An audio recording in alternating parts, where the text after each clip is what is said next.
महाराष्ट्रामध्ये 1,08,000 कोटी रुपयाची गुंतवणूक करणाऱ्या सामंजस्य करार करण्यात आले. मुख्यमंत्री देवेंद्र फडणवीस यांच्या उपस्थितीमध्ये हे सामंजस्य करार करण्यात आले आहे. राज्यातील विविध भागातील उद्योग, माहिती तंत्रज्ञान, अन्न प्रक्रिया उद्योग, गोदामे, डेटा सेंटर आणि लॉजिस्टिक हब प्रकल्प उभारण्यासाठी या सामंजस्य कराराचा फायदा होणार आहे. आणि या सामंजस्य कराराच्या माध्यमातून राज्यात 47,000 रोजगार निर्मिती होणार आहे. राज्याच्या कोणकोणत्या भागामध्ये हे रोजगार उपलब्ध होणार आहे, कोणकोणत्या ठिकाणी हे प्रकल्प उभे राहणार आहे, याविषयी आपण थोडक्यात जाणून घेण्याचा प्रयत्न करूया.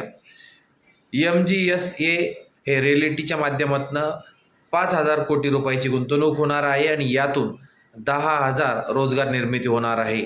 महाराष्ट्रातील विविध भागामध्ये हे प्रकल्प उभे राहणार आहे.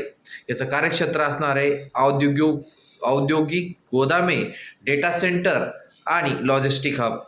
नंतरचा पुढचा लोढा डेव्हलपर्स लिमिटेड यांच्या माध्यमातून 30,000 कोटी रुपयाची गुंतवणूक केली जाणार आहे आणि या माध्यमातून 6,000 रोजगार निर्मिती होणार आहे. ग्रीन इंटिग्रेट डेटा सेंटर पार्कच्या माध्यमातून ठाणे जिल्ह्यातील अंबरनाथ येथे हा प्रकल्प उभारला जाणार आहे. अदानी एंटरप्राइजेस लिमिटेडच्या माध्यमातून 70,000 कोटी रुपयाची गुंतवणूक केली जाणार आहे आणि यामध्ये 30,000 रोजगार निर्मिती होणार आहे. नागपूर जिल्ह्यातील कळेश्वर लिंगा या ठिकाणी एकात्मिक कोळसा सरफेस वायुकरण डाऊनस्ट्रीम डेरिव्हेटिव्ज प्रकल्पाच्या माध्यमातून ही रोजगार निर्मिती होणार आहे. पॉलीलेक्स कॉर्पोरेशनच्या लिमिटेडच्या माध्यमातून 2,068 कोटी रुपयाची गुंतवणूक केली जाणार आहे आणि 600 रोजगार निर्मिती केली जाणार आहे. नंदुरबार येथे पॉलिमेरिक उत्पादकांचा प्रकल्प हा उभारला जाणार आहे.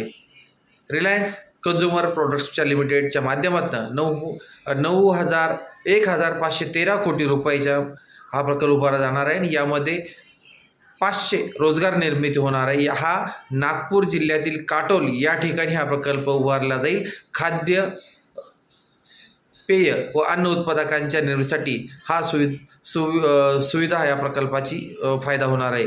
त्यामुळे राज्यामध्ये 1,00,000 कोटी रुपयाचा हा जो येणारी गुंतवणूक आहे या माध्यमातून 47,000 तरुण तरुणींना रोजगार देखील उपलब्ध होणार आहे.